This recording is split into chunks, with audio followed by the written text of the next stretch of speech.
भारी आ रहे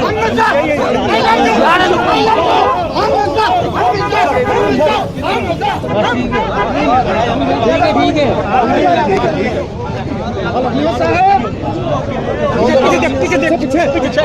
पीछे काट दो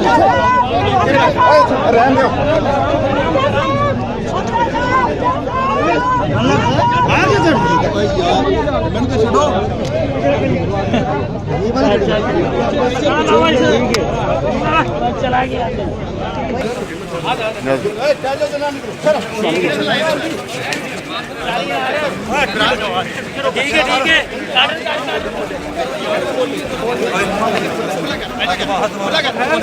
बेटा तू बोल इस तरफ चलाओ बस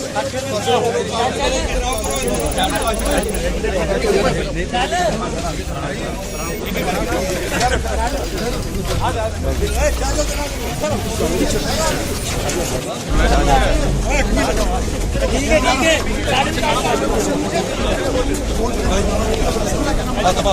खैर कोई नहीं मैं जो खड़े हाथ तक